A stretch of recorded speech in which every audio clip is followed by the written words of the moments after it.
शृणु मे परमं वचः युक्तोऽहं प्रियामाणाय वक्ष्यामि हितकाम्यया काम्याय। क्या अच्छा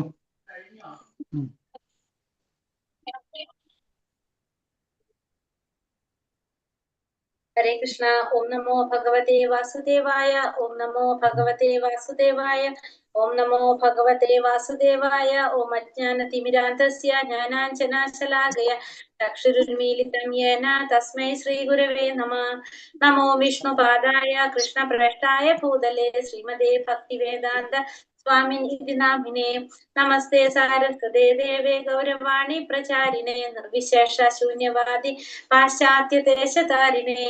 जय श्री कृष्ण चैतन्य प्रभु नित्यानंद श्री अद्वैत गदाधर श्रीवासादि भक्तवृंद।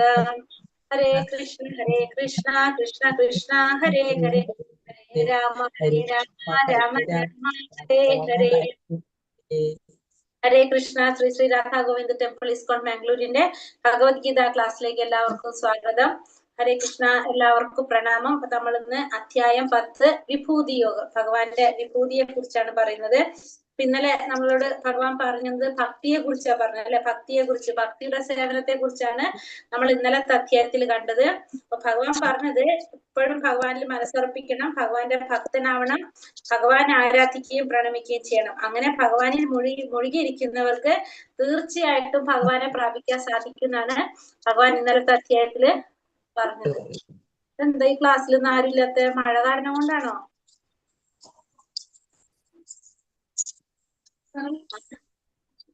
ഒട്ടും നമുക്ക് വിചാരിക്കാത്തൊരു കണക്കാണ് നമ്മൾ 8ാം ബാച്ചിൽ വന്നിരിക്കുന്നത്. കൊല്ലത്തൊക്കെ നല്ല മഴയുണ്ട് മാതാജി. മഴയാ? ഇത്രയും നമ്പർ എന്ന് വെച്ചാൽ ഒട്ടും നമ്മൾ 8ാം ബാച്ചിൽ ഇങ്ങനെ ഒട്ടും ഉണ്ടായിട്ടില്ല. അതാ ചോദിച്ചു ഞാൻ.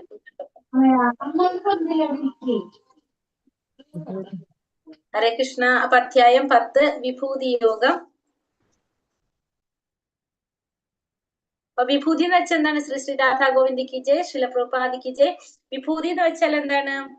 വിഭൂതി എന്ന് വെച്ചാൽ ഈ ഭൗതിക പ്രപഞ്ചത്തില് നമ്മുടെ ഇന്ദ്രിയങ്ങൾക്ക് കാണാൻ സാധിക്കാവുന്ന വിധത്തില് ഭഗവാൻ എങ്ങനെയാണ് നിറഞ്ഞു നിൽക്കുന്നത്, നമുക്ക് ഗ്രഹിക്കാൻ സാധിക്കാവുന്ന വിധത്തില് ഭഗവാനെ എങ്ങനെ നമുക്ക് കാണുന്നു എന്നുള്ളതാണ് എന്ത് വിഭൂതി എന്നതുകൊണ്ട് അർത്ഥമാക്കുന്നത്. 42 ശ്ലോകങ്ങളാണ് അധ്യായത്തിലുള്ളത്. 1 മുതൽ 7 വരെയുള്ള ശ്ലോകത്തില് എല്ലാറ്റിന്റെയും ഉത്ഭവം എന്ന നിലയില് ഭഗവാന്റെ സ്ഥാനത്തെ കുറിച്ച് പറയുന്നു. 8 മുതൽ 11 വരെ ചതുശ്ലോകി ഭഗവത്ഗീതയെ കുറിച്ച് പറയുന്നു. 12 മുതൽ 42 വരെ അർജുനന്റെ സ്വീകാര്യതയും അഭ്യർത്ഥനയെയും കുറിച്ച് പറയുന്നു. അങ്ങനെ 42 ശ്ലോകങ്ങളാണ് ഇതില് ഉള്ളത്. അതില് 1 മുതൽ 7 വരെയുള്ള ശ്ലോകത്തില് എല്ലാറ്റിന്റെയും ഉത്ഭവസ്ഥാനമായ ഭഗവാന്റെ സ്ഥാനത്തെ കുറിച്ചാണ് പറയുന്നത്. ശ്ലോകം 1. ഓം നമോ ഭഗവതേ വാസുദേവായ. ശ്രീ ഭഗവാനുവാച ഭൂയ ഏവ മഹാബാഹോ ശൃണു മേ പരമം വചഃ യത്തേഹം പ്രിയമാണായ വക്ഷ്യാമി ഹിതകാമ്യ. പരമദിവ്യോത്തമ പുരുഷൻ അരുളി ചെയ്തു, കൈക്കരുത്തുള്ള അർജുന, നീ എന്റെ സുഹൃത്തായതുകൊണ്ട് നിന്റെ നന്മയ്ക്കായി ഇനിയും ഞാൻ ജ്ഞാനം ഉപദേശിക്കാം. കേൾക്കൂ, ഇത് നേരത്തെ ഉപദേശിച്ചതിലും ഉത്തമമായ ജ്ഞാനമാണ്. അപ്പൊ ഭഗവാൻ പറയുന്നത് അർജുനനോട് പറയാണ്, നീ എന്റെ സുഹൃത്തായതുകൊണ്ട് നിന്റെ നന്മയ്ക്കായിട്ട് ഞാൻ എന്ത് ചെയ്യാം? ഞാൻ ഇനിയും നിനക്ക് ജ്ഞാനം ഉപദേശിച്ചു തരാം. അത് കേൾക്കാനാ പറയുന്നത്. ഇതാണെങ്കിലോ നേരത്തെ ഞാൻ ഉപദേശിച്ചതിനേക്കാളും ഉത്തമമായ ജ്ഞാനമാണ് ഞാൻ നിനക്ക് ഇനി ഉപദേശിച്ചു തരുന്നത്.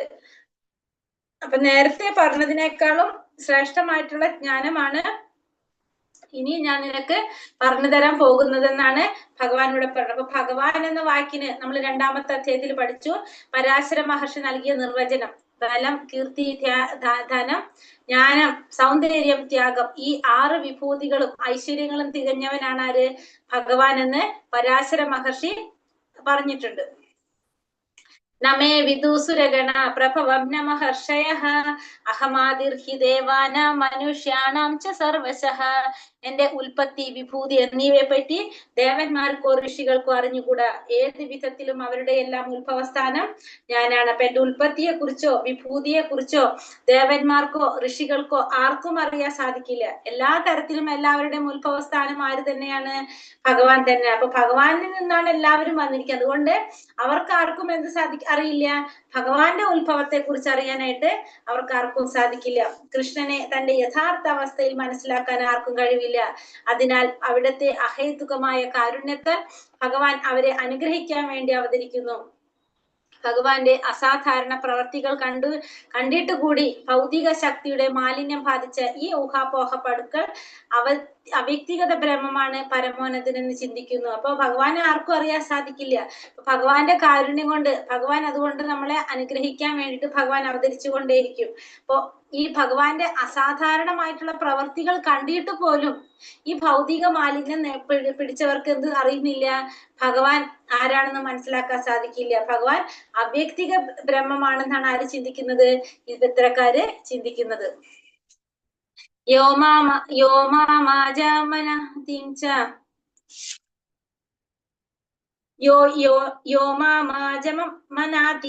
വേത്തി ലോകാമഹേശ്വരം അസമ്മൂഢ സമർത്ഥ്യേഷു സർവപാപേ പ്രമുച്യത്തെ.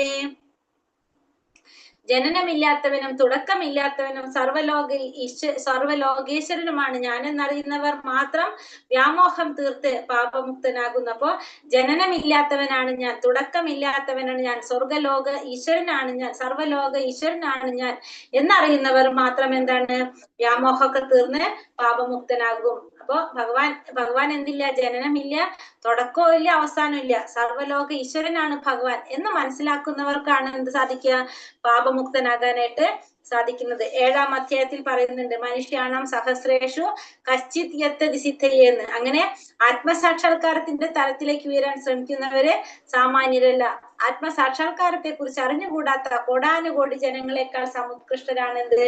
ആത്മസാക്ഷാത്കാരം നേടാൻ വേണ്ടി ശ്രമിക്കുന്നവര്. ഇതിനെ കുറിച്ച് അറിഞ്ഞുകൂടാത്ത ജനങ്ങളെക്കാളും ശ്രേഷ്ഠരായിട്ടുള്ളവരാണ് അതിനു വേണ്ടി ശ്രമിക്കുന്നവരെന്ന് ഭഗവാൻ പറയുന്നു. ബുദ്ധിർജ്ഞാനമസമ്മോഹം ക്ഷമാ സത്യം ദമാശമഃ സുഖ ദുഃഖം ഭവോ ഭാവോ ഭയം ചാപായമേവ ച അഹിംസ സമത തുഷ്ടി തപോദാനം യശോ യശഃ ഭവന്തി ഭാവഭൂതാനാം മത്ത ഏവ പൃഥക്തിഥ. ബുദ്ധി, ജ്ഞാനം, സംശയമില്ലായ്മ, വ്യാമോഹമില്ലായ്മ, ക്ഷമ, സത്യം, ഇന്ദ്രിയ സംയമനം, മനസ്സംയമനം, സുഖദുഃഖങ്ങൾ, ജനന മരണങ്ങൾ, ഭയം, ഭയരാഹിത്യം, അഹിംസ, സമതുലിതാവസ്ഥ, തൃപ്തി, തപസ്, ദാനം, കീർത്തി, അപകീർത്തി എന്നിങ്ങനെ ജീവാത്മാക്കളുടെ വിവിധ ഗുണങ്ങളെല്ലാം ഞാൻ തന്നെയാണ് സൃഷ്ടിച്ചത്. അപ്പൊ ബുദ്ധി, ജ്ഞാനം, സംശയമില്ലായ്മ, വ്യാമോഹമില്ലായ്മ, ക്ഷമ, സത്യം, ഇന്ദ്രിയ സംയമനം, മനസ്സംയമനം, സുഖദുഃഖങ്ങള്, ജനന മരണങ്ങള്, ഭയം, ഭയരാഹിത്യം, അഹിംസ, സമതുലിതാവസ്ഥ, തൃപ്തി, തപസ്, ദാനം, കീർത്തി, അപകീർത്തി, ഇങ്ങനെ ജീവാത്മാക്കളുടെ വിവിധ ഗുണങ്ങള്, ജീവാത്മാക്കളുടെ പലതരത്തിലുള്ള ഗുണങ്ങള്, ഇതെല്ലാം ആര് തന്നെയാണ് സൃഷ്ടിച്ചത്? ഇതൊക്കെ ഭഗവാൻ തന്നെയാണ് സൃഷ്ടിച്ചതെന്ന് ഭഗവാൻ പറയാണ്. അപ്പൊ ബുദ്ധി, ജ്ഞാനം, സംശയമില്ലായ്മ, വ്യാമോഹമില്ലായ്മ, ക്ഷമ, സത്യം, ഇന്ദ്രിയ സംയമനം, മനസ്സംയമനം, സുഖദുഃഖങ്ങള്, ജനന മരണങ്ങള്, ഭയം, ഭയരാഹിത്യം, അഹിംസ, സമതുലിതാവസ്ഥ, തൃപ്തി, തപസ്, ദാനം, കീർത്തി, അപകീർത്തി, ഇങ്ങനെ ജീവാത്മാക്കളുടെ വിവിധ തരത്തിലുള്ള ഗുണങ്ങൾ, ഇതെല്ലാം ആരിൽ നിന്നാണ് വന്നിരിക്കുന്നത്? ഭഗവാനിൽ നിന്ന് തന്നെയാണെന്ന് ഭഗവാൻ പറയുന്നു. അതായത് പരമപുരുഷന്റെ ഭക്തി സേവനങ്ങളിൽ മുഴുകിയിരിക്കുന്ന ഒരാളില് ഭഗവാൻ നിശ്ചയത്താൽ എല്ലാ സദ്ഗുണങ്ങളും സംജാതമാക്കും. അപ്പൊ ഭഗവാന്റെ ഭക്തിയുടെ സേവനം ചെയ്തുകൊണ്ടിരിക്കുകയാണെങ്കിൽ അവർക്ക് സ്വാഭാവികമായിട്ട് എന്തുണ്ടാവും? എല്ലാ തരത്തിലുള്ള ആ സദ്ഗുണങ്ങളും ഓട്ടോമാറ്റിക്കലി അവരിലേക്ക് വന്നു ചേരും. മഹർഷയ സപ്ത പൂർവേ ചത്വാര മാനവസ്തഥാ മദ്ഭാവ മനസാ ജാത യേഷാം ലോക ഇമാ പ്രജഃ. ശ്രേഷ്ഠരായ സപ്തർഷികളും അവർക്ക് മുമ്പ് 4 മഹർഷിമാരും മാനവ സമുദായത്തിന്റെ പൂർവികരായ മനുക്കളും എന്നിൽ നിന്ന് ഉത്ഭവിച്ച എന്റെ മാനസപുത്രന്മാരാണ്. വിവിധ ഗ്രഹങ്ങളിലുള്ള ജീവജാലങ്ങളെല്ലാം അവരുടെ പിന്തുടർച്ചക്കാരാണ്. അപ്പോ സപ്തർഷികൾ 7 പേര്, പിന്നെ മനുക്കള് 14, പിന്നെ 4 കുമാരന്മാര്. അപ്പൊ ഇവരൊക്കെ എങ്ങനെയാണ് പറയണത്? ഭഗവാനിൽ നിന്ന് ഉത്ഭവിച്ച ഭഗവാന്റെ മാനസപുത്രന്മാരാണ്. വിവിധ ഗ്രഹങ്ങളിലുള്ള ജീവജാലങ്ങളൊക്കെ എന്താണ് ഇവരുടെ പിന്തുടർച്ചക്കാരായിട്ടാണ് ബാക്കി എല്ലാവരും വരുന്നത്. അപ്പൊ ആരൊക്കെയാണ്? സപ്തർഷികൾ 7 പിന്നെ 4 കുമാരന്മാര്, പിന്നെ മനുക്കൾ എത്ര വരുന്നത്? 14 മനുക്കള്. 14ഉം 4ഉം 18ഉം 7ഉം 25. അപ്പൊ ഇവരൊക്കെ പിന്തുടർച്ചക്കാരൻ ആരൊക്കെയാണെന്ന് പറയാണ്. അപ്പൊ എല്ലാറ്റിന്റെ ഉടമൻ കൃഷ്ണനാണ്. അപ്പൊ എങ്ങനെയാ പറയണത്? പിതാമഹൻ, നമ്മുടെ പിതാമഹനാണ് ആര്? ബ്രഹ്മാവ് എന്ന് പറയുന്നത്. ആ പിതാമഹന്റെ അച്ഛനാണ് ആര്? ഭഗവാൻ. അപ്പൊ പ്രപിതാമഹനായിട്ടാണ് ആര് പറയുന്നത് ഇവിടെ? ഭഗവാനെ പറയുന്നത്. മുത്തച്ഛന്റെ അച്ഛൻ. അതായത് എല്ലാ ജീവാത്മാക്കളുടെ 25 പൂർവ്വപിതാക്കൾ, 4 കുമാരന്മാർ ആരൊക്കെയാണ്? സനക, സനാതന, സനന്ദ, സനൽകുമാരന്മാര്. അതാണ് 4 കുമാരന്മാര്.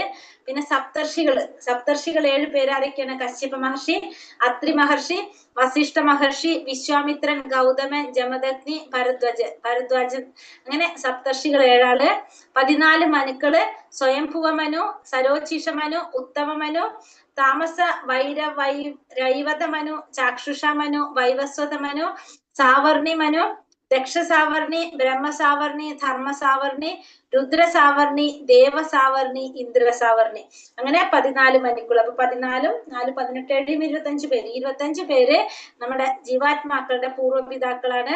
അപ്പൊ നമ്മൾ എന്താ പറഞ്ഞത്? ഇവരൊക്കെ എങ്ങനെ പറഞ്ഞത്? മാനസപുത്രന്മാരാണെന്ന് പറഞ്ഞല്ലേ? ഇവരുടെ പിതാമഹനാണ് ആര്? ബ്രഹ്മാവ്. ആ മുത്തച്ഛന്റെ അച്ഛനായിട്ടാണ് ആര്? ഭഗവാനെ പറഞ്ഞത്. അപ്പൊ അതുകൊണ്ട് ആരാണ്? പ്രപിതാമഹനായിട്ടാണ് ആരറിയപ്പെടുന്നത്? ഭഗവാൻ അറിയപ്പെടുന്നത്. നമ്മുടെ എന്താ പറഞ്ഞ പൂർവ്വപിതാക്കളാണ് ഈ പറഞ്ഞ 4 കുമാരന്മാരും സപ്തർഷികളും 14 മനുക്കളും എന്ന് പറയുന്നു. ഏതാം വിഭൂതി യോഗം ച മമൈവയോ വേത്തി തത്വതഃ സോവികൽപേന യോഗേന യുജ്യതേനാത്ര സംശയ. എന്റെ വിഭൂതികളും യോഗാശക്തിയും എന്തെന്ന് ശരിയായി ബോധ്യപ്പെട്ടവർ കലർപ്പില്ലാത്ത ഭക്തിയുടെ സേവനത്തിൽ മുഴുകുന്നു. അതിന് യാതൊരു സംശയമില്ല. അപ്പൊ ഭഗവാന്റെ വിഭൂതികളെ കുറിച്ചും യോഗാശക്തിയെ കുറിച്ചും ശരിയായിട്ട് മനസ്സിലാക്കിയിട്ടുള്ളവർ എന്ത് ചെയ്യും? ഭഗവാന്റെ കലർപ്പില്ലാത്ത ഭക്തിയുടെ സേവനത്തിൽ മുഴുകിക്കൊണ്ടിരിക്കുന്നു എന്നുള്ളതിന് യാതൊരു സംശയമില്ല. ഇനി ഭഗവാൻ ചതുർശ്ലോകം, അതായത് ഈ ഭഗവത്ഗീതയുടെ അന്തസത്ത, ഉൾക്കാമ്പ് എന്നറിയപ്പെടുന്ന, അകക്കാമ്പ് എന്നറിയപ്പെടുന്ന ആ 4 ശ്ലോകങ്ങൾ ഭഗവാൻ ഉപദേശിക്കുന്നതാണ് ചതുശ്ലോകം എന്ന് പറയുന്നത്. അഹം സർവസ്യ പ്രഭവോ മത്ത സർവം പ്രവർത്തതേ ഇതി മത്വാ ഭജന്തേ മാം ബുധാ ഭാവാ സമന്വിതഃ. ഭൗതിക ആധ്യാത്മിക ലോകങ്ങളുടെ ഉറവിടം ഞാനാണ്. എല്ലാം എന്നിൽ നിന്നാണ് ഉണ്ടായത്. ഇത് പൂർണ്ണമായിട്ട് അറിയുന്ന ബുദ്ധിമാന്മാർ എന്റെ സേവനത്തിൽ ഏർപ്പെടുകയും എന്നെ ഉള്ളഴിഞ്ഞ് ആരാധിക്കുകയും ചെയ്യുന്നു. അപ്പൊ ഭൗതിക ലോകത്തിന്റെയും ആധ്യാത്മിക ലോകത്തിന്റെയും ഉറവിടം ഭഗവാനാണ്. എല്ലാം ആരിൽ നിന്നാണ് ഉണ്ടാകുന്നത്? ഭഗവാനിൽ നിന്നാണ് ഉണ്ടാകുന്നത്. ഇത് പൂർണ്ണമായിട്ട് അറിയുന്ന ബുദ്ധിമാന്മാര് ഭഗവാന്റെ സേവനത്തിൽ ഏർപ്പെടുകയും ഭഗവാനെ ഉള്ളഴിഞ്ഞ് ആരാധിക്കുകയും ചെയ്യുന്നു. അപ്പൊ എല്ലാറ്റിന്റെയും ഉറവിടം ഭഗവാനാണ്. ഭൗതിക ലോകത്തിന്റെ ആയാലും ആത്മീയ ലോകത്തിന്റെ ആയാലും എല്ലാം ഭഗവാനിൽ നിന്നാണ് ഉണ്ടായതെന്ന് മനസ്സിലാക്കുന്ന ബുദ്ധിമാന്മാര് ഭഗവാന്റെ സേവനത്തിൽ ഏർപ്പെടുന്നു, ഭഗവാനെ ഉള്ളഴിഞ്ഞ് ആരാധിക്കുന്നു. അപ്പൊ സൃഷ്ടിയുടെ ആരംഭത്തില് പരമപുരുഷനായിട്ടുള്ള ഭഗവാൻ മാത്രമേ ഉണ്ടായിരുന്നുള്ളൂ. ബ്രഹ്മാവോ ശിവനോ അഗ്നിയോ ചന്ദ്രനോ ആകാശോ ഭൂമിയോ നക്ഷത്രങ്ങളോ സൂര്യനോ ഒന്നും ഉണ്ടായിരുന്നില്ല. ഭഗവാന്റെ നെറ്റിൽ നിന്നാണ് ആരുടെ ഉൽപ്പത്തി? ശിവന്റെ ഉൽപ്പത്തി എന്ന് നാരായണോപനിഷത്തിൽ പറയുന്നതാണ്. നാരായണോപനിഷത്തിൽ പറയുന്നു ഭഗവാന്റെ നെറ്റിയിൽ നിന്നാണ് ആരുടെ ഉൽപ്പത്തി എന്ന്? ശിവന്റെ ഉൽപ്പത്തി എന്ന് പറയുന്നത് നാരായണോപനിഷത്തില് പറയുന്നതാണ്. മച്ചിത്ത മത്കഥ പ്രാണ ബോധയന്ത പരസ്പരം കഥയന്തശ്ച മാം നിത്യം തുഷ്യന്തി ചാരമന്തിച്ച. എന്റെ ശുദ്ധ ഭക്തന്മാരുടെ ചിന്ത എപ്പോഴും എന്നിൽ കുടികൊള്ളുന്നു. അവരുടെ ജീവിതം തികച്ചും എന്റെ സേവനത്തിനായി സമർപ്പിതമായിരിക്കും. എന്നെ കുറിച്ചുള്ള സംഭാഷണത്തിൽ ഏർപ്പെട്ട് പരസ്പരം ബോധതീർത്ഥരാവുക വഴി അവർ സംതൃപ്തിയും ആനന്ദവും അനുഭവിക്കുന്നു. അപ്പൊ ഭഗവാന്റെ ശുദ്ധ ഭക്തന്മാര് അവരുടെ ചിന്ത എപ്പോഴും ആരിലാണ് കുടികൊള്ളുന്നത്? ഭഗവാനിൽ തന്നെയാണ് കുടികൊള്ളുന്നത്. അവരുടെ ജീവിതം തികച്ചും ഭഗവാന്റെ സേവനത്തിനായിട്ട് സമർപ്പിച്ചതായിരിക്കും. അവരെപ്പോഴും എന്ത് ചെയ്തുകൊണ്ടിരിക്കും? ഭഗവാനെ കുറിച്ചുള്ള സംഭാഷണത്തിൽ ഏർപ്പെട്ടുകൊണ്ട് പരസ്പരം ബോധദീപ്തരാവുക വഴി അവര് സംതൃപ്തിയും ആനന്ദവും അവര് അനുഭവിച്ചു കൊണ്ടേയിരിക്കും. എപ്പോഴും ബോധദീപ്തരായിക്കണം. അത് ഭഗവാൻ പരസ്പരം കാണുമ്പോൾ അവർ ആരെ കുറിച്ചാണ് സംസാരിക്കുന്നത്? ഭഗവാനെ കുറിച്ചുള്ള സംഭാഷണത്തിലായിരിക്കും ഏർപ്പെട്ടുകൊണ്ടിരിക്കുന്നത്. അങ്ങനെ അവർക്ക് പരസ്പരം ബോധദീപ്തരാകുക വഴി സംതൃപ്തിയും ആനന്ദവും അനുഭവിക്കാനായിട്ട് സാധിക്കും. ഒരു വിത്ത് പോലെയാണ് ഈ ഭക്തിയുടെ സേവനം. ജീവസത്തയുടെ ഹൃദയത്തിൽ ഈ ബീജം നട്ടു കഴിഞ്ഞ ശേഷം ആ ജീവാത്മാവ് ഹരേ കൃഷ്ണ മഹാമന്ത്രം ചെയ്തുകൊണ്ടും കേട്ടുമൊഴിഞ്ഞാല് ആ വിത്ത് തന്നെത്താനെ മുളച്ചു വരും. ഈ ഭക്തിയുടെ സേവനത്തിന്റെ ബീജം നട്ട് കഴിഞ്ഞാല് നമ്മൾ എന്ത് ചെയ്യാം? ആ ബീജം നട്ട് കഴിഞ്ഞ ശേഷം ജീവാത്മാവ് ഹരേ കൃഷ്ണ മഹാമന്ത്രം ഉച്ചാരണം ചെയ്തുകൊണ്ടും കേട്ടും ഇരുന്ന് കഴിഞ്ഞാൽ ആ വിത്ത് തന്നെത്താനെ മുളയ്ക്കും. ഒരു വിത്ത് പതിവായിട്ട് നനച്ചുകൊണ്ടിരിക്കുന്നത് പോലെ ഈ ഭക്തിയുടെ സേവനത്തിന്റെ ആധ്യാത്മിക ചെടിയും എന്താണ്? അത് ക്രമേണ വളർന്ന് ഭൗതിക ലോകത്തിന്റെ തോട് തുളച്ച് അത് പരവ്യോമത്തിലെ ബ്രഹ്മജ്യോതിസിലെത്തും. ആ പരവ്യോമത്തിലും അത് വളർന്നിട്ട് എന്ത് ചെയ്യും? ഗോലോക വൃന്ദാവനം പേരുള്ള ഭഗവാന്റെ സർവോത്കൃഷ്ടമായിട്ടുള്ള ലോകത്തേക്ക് ഉയരും. അവസാനം അത് ഭഗവാന്റെ പാതാരവിന്ദങ്ങളിൽ ആശ്രയിച്ച് വിശ്രമിക്കുകയും ചെയ്യും. അപ്പൊ എന്താണ് പറയുന്നത് ഇവിടെ? ഭക്തിയുടെ സേവനം എന്ന് പറയുന്നത് ഒരു വിത്ത് പോലെ. ആ വിത്ത് ജീവാത്മാവിന്റെ ഹൃദയത്തിൽ നട്ട ശേഷം എന്ത് ചെയ്യും? ഹരേ കൃഷ്ണ മഹാമന്ത്രം പതിവായിട്ട് നമ്മൾ ചെയ്തുകൊണ്ടിരുന്നു കഴിഞ്ഞാൽ ആ വിത്ത് തന്നെത്താനെ മുളച്ചു വരും. അങ്ങനെ പതിവായിട്ട് നമ്മളൊരു വിത്ത് നനച്ചുകൊണ്ടിരിക്കും, അത് മുളയ്ക്കുന്നത് പോലെ ഈ ഭക്തിയുടെ സേവനത്തിന്റെ ആധ്യാത്മിക ചെടിയും ക്രമേണ വളർന്ന് വളർന്ന് വളർന്ന് അത് എവിടെയാണ്? ഇപ്പൊ ഭൗതിക ലോകത്തിലാണ്. അത് വളർന്ന് നേരെ എവിടേക്ക് വരും? അതിന്റെ ആ തോട് ഭൗതിക ലോകത്തിന്റെ തോട് തുളച്ചത് പരവ്യോമത്തിലെത്തും. ആ പരവ്യോമത്തിലെത്തിയിട്ട് അവിടെ നിന്ന് അത് ബ്രഹ്മജ്യോതിയിലെത്തും. ബ്രഹ്മജ്യോതിയിൽ നിന്ന് വൈകുണ്ഠ ലോകത്തിലെത്തി, വൈകുണ്ഠ ലോകത്തിൽ നിന്ന് ഭഗവാന്റെ ഗോലോക വൃന്ദാവനത്തിലെത്തും. അവസാനം അത് എവിടേക്ക് എത്തും? ഭഗവാന്റെ പാതാരവിന്ദങ്ങളെ ആശ്രയിച്ച് വിശ്രമിക്കുകയും ചെയ്യും. തേഷാം സതതയുക്താനാം ഭജതാം പ്രീതിപൂർവകം ദദാമി ബുദ്ധിയോഗം തം യേന മാമോപയാന്തി തേ. പ്രേമഭക്തിയോടെ എന്നെ സദാ ആരാധിക്കുന്നവർക്ക് എന്നെ പ്രാപിക്കാൻ ഉതകുന്ന ബുദ്ധിവിശേഷം ഞാൻ നൽകും. അപ്പൊ ആരാണോ പ്രേമഭക്തിയോടെ എന്നെ ആരാധിക്കുന്നവർ അവർക്ക് എന്നെ പ്രാപിക്കാൻ ഉതകുന്ന ബുദ്ധിവിശേഷം ഞാൻ നൽകുമെന്ന് ഭഗവാൻ പറയാണ്. ഭഗവാനെ സദാ ആരാധിക്കുന്നവർക്ക്, പ്രേമഭക്തിയോടുകൂടി ഭഗവാൻ ആരാധിക്കുന്നവർക്ക് ഭഗവാനെ പ്രാപിക്കാൻ ഉതകുന്ന ബുദ്ധി ആര് തന്നെ നൽകും? ഭഗവാൻ തന്നെ നൽകുമെന്ന് ഭഗവാനോട് പറയുന്നു. അപ്പൊ ആത്മസാക്ഷാത്കാരത്തില് മാർഗത്തില് മുന്നോട്ട് പോകാൻ തക്ക ബുദ്ധിശക്തി ഇല്ല എന്ന് വിചാരിക്കും. പക്ഷെ ഭക്തിപൂർവ്വം ഭഗവത് സേവനം ചെയ്തുകൊണ്ടിരുന്നു കഴിഞ്ഞാൽ അയാൾക്ക് ഭഗവത് സന്നിധി ഭഗവാനെ പ്രാപിക്കാനായിട്ടും ഭക്തിയിൽ പുരോഗതിക്കാനുമായിട്ടുള്ള അവസരം ആര് തന്നെ നൽകിക്കൊള്ളും? ഭഗവാൻ തന്നെ നൽകിക്കൊള്ളും. നമ്മൾ എന്ത് ചെയ്താൽ മതി? നമ്മൾ ഭഗവാന്റെ സേവനം ചെയ്തുകൊണ്ടേയിരിക്കും. അപ്പൊ നമുക്ക് അതിനു വേണ്ട അവസരങ്ങൾ ആര് തന്നെ നൽകും? ഭഗവാൻ തന്നെ നൽകുമെന്ന് ഇതിൽ പറയുന്നു. തേഷാമേവാനുകമ്പാർത്ഥം അഹമജ്ഞാനജം തമഃ നാശയാമി ആത്മഭാവസ്തോ ജ്ഞാനദീപേന ഭാസുത. അവരിൽ സവിശേഷ അനുകമ്പയോടെ ഞാൻ ഹൃദയസ്ഥനായിട്ട് ജ്ഞാനദീപം കൊണ്ട് അവരുടെ അജ്ഞാനജന്യമായ തമസിനെ അകറ്റുന്നു. അങ്ങനെ ഞാൻ എന്ത് ചെയ്യും? അവരിൽ സവിശേഷ അനുകമ്പയോടെ ഞാൻ അവരിൽ ഹൃദയസ്ഥനായിക്കൊണ്ട് ജ്ഞാനദീപം കൊണ്ട് അവരുടെ അജ്ഞാനജന്യമായ തമസിനെ അകറ്റുന്നു. അപ്പൊ അവരില് സവിശേഷ അനുകമ്പയോടെ ഞാൻ ഹൃദയസ്ഥനായിക്കൊണ്ട് ജ്ഞാനദീപം കൊണ്ട് അവരുടെ അജ്ഞാനജന്യമായ അജ്ഞാനം കൊണ്ടുള്ള ആ ഇരുട്ടിനെ, നമ്മുടെ ഉള്ളിലുള്ള ഇരുട്ടിനെ അകറ്റി കളഞ്ഞിട്ട് അവിടെ എന്ത് ചെയ്യും? ജ്ഞാനത്തിന്റെ ദീപം അവിടെ തെളിയിക്കും. അജ്ഞാനം കൊണ്ടുള്ള ആ ഇരുട്ടിനെ മാറ്റിക്കളഞ്ഞ് ജ്ഞാനത്തിന്റെ ദീപം അവിടെ തെളിയിക്കുമെന്ന് ഭഗവാൻ പറയുന്നു. അപ്പൊ ഈ 4 ശ്ലോകങ്ങള് ചതുശ്ലോകി ഭഗവത്ഗീത എന്നാണ് അറിയപ്പെടുന്നത്. ഒരു വിശുദ്ധ ഭക്തന്റെ ഹൃദയത്തിൽ കൃഷ്ണൻ എപ്പോഴും വാഴുന്നുണ്ട്. സൂര്യ തേജസ്വിയായ അവിടുത്തെ സാന്നിധ്യത്തിൽ അജ്ഞാന അന്ധകാരം ഉടൻ നീങ്ങിപ്പോകുന്നു. ഇങ്ങനെയാണ് ഭഗവാൻ ശുദ്ധ ഭക്തനോടുള്ള വിശേഷ കാരുണ്യം കാട്ടുക. അപ്പൊ ഭഗവാൻ ശുദ്ധ ഭക്തന്മാരോടുള്ള വിശേഷ കാരുണ്യം കാട്ടുന്നത് ഇങ്ങനെയാണ്. ഭഗവാൻ എന്ത് ചെയ്യുന്നു? അവരുടെ ഹൃദയത്തില് ഭഗവാൻ വാഴുന്നുണ്ട്. ഭഗവാന്റെ സാന്നിധ്യത്തിൽ ഓട്ടോമാറ്റിക്കലി അവിടെ എന്ത് മാറിപ്പോകും? അന്ധകാരം നീങ്ങിപ്പോയി അവിടെ എന്ത് സംഭവിക്കും? അവിടെ ജ്ഞാനത്തിന്റെ പ്രകാശം തെളിയിക്കാൻ ഭഗവാന് സാധിക്കും. അത് എങ്ങനെയാണ് സാധിക്കുന്നത്? അവർക്ക് ആഗ്രഹം ഉണ്ടെങ്കിൽ ഭഗവാൻ അത് ചെയ്യുമെന്ന് ഭഗവാൻ പറയുന്നു. ഇനി 12 മുതൽ 18 വരെ അർജുനന്റെ സ്വീകാര്യതയും അഭ്യർത്ഥനയും. അപ്പൊ അർജുനൻ ഈ 4 ശ്ലോകങ്ങള് ഇപ്പൊ ഭഗവാനെ കുറിച്ച്, ഭഗവാനെ മഹത്വപ്പെടുത്തിയ കാര്യങ്ങളെല്ലാം കേട്ടപ്പോ അർജുനൻ എന്താണ് ഭഗവാനെ കുറിച്ച് പറയുന്നത് എന്നാണ് ഇവിടെ പറയുന്നത്. അർജുന ഉവാച പരം ബ്രഹ്മ പരം ധാമ പവിത്രം പരമം ഭവാൻ പുരുഷം ശാശ്വതം ദിവ്യം ആദിദേവാമജം വിഭൂം ആഹുസ്താമൃഷയാ സർവേ ദേവർഷിർനാരദസ്തഥാ അസിതോ ദേവലോ വ്യാസ സ്വയം ജൈവാബ്രവീഷിമേ. അർജുനൻ പറഞ്ഞു, അങ്ങ് പരമദിവ്യോത്തമ പുരുഷനാണ്. പരമമായ ധാമവും പവിത്രമായതും നിരപേക്ഷ തത്വവും ഭഗവാൻ തന്നെയാണ്. സനാതനും അഭൗതികനും ആദിപുരുഷനും അജനും മഹാനുമാണ് അങ്ങെന്ന് എല്ലാ ഋഷികളും മുന്നിൽ പറയുന്നു. ഇപ്പോൾ അങ്ങ് സ്വയം എന്നോട് ഇത് വ്യക്തമായി പറയുകയും ചെയ്യുന്നു. അപ്പൊ അർജുനൻ പറയാണ്, അങ്ങ് ആരാണ്? പരമദിവ്യോത്തമ പുരുഷനാണ്. പരമമായ ധാമം, പവിത്രമായതും നിരപേക്ഷ തത്വവും എല്ലാം ആര് തന്നെയാണ്? അങ്ങ് തന്നെയാണ്. സനാതനും അഭൗതികതനും അതേപോലെ തന്നെ ആദി പുരുഷനും അജനും മഹാനുമാണ് അങ്ങെന്ന് എല്ലാ ഋഷികളും മുന്നിൽ പറഞ്ഞിട്ടുണ്ട്. അപ്പോ ഇപ്പൊ അങ്ങ് തന്നെ സ്വയം അത് വ്യക്തമായി പറയുകയും ചെയ്യുന്നു. അപ്പൊ ഭഗവാനെ കുറിച്ച് ഇപ്പൊ ഭഗവാനും കൂടി പറഞ്ഞപ്പോ അർജുനന് മനസ്സിലായി എന്ത്? അങ്ങ് ആര് തന്നെയാണ്? പരമദിവ്യോത്തമ പുരുഷൻ തന്നെയാണ്. പരമമായ ധാമവും പവിത്രമായതും ആ നിരപേക്ഷ തത്വവും എല്ലാം ആര് തന്നെയാണ്? ഭഗവാൻ തന്നെയാണെന്ന് അർജുനൻ ഇവിടെ പറയാണ്. അപ്പൊ അർജുനൻ എങ്ങനെയാ ഭഗവാനെ സ്വീകരിച്ചത്?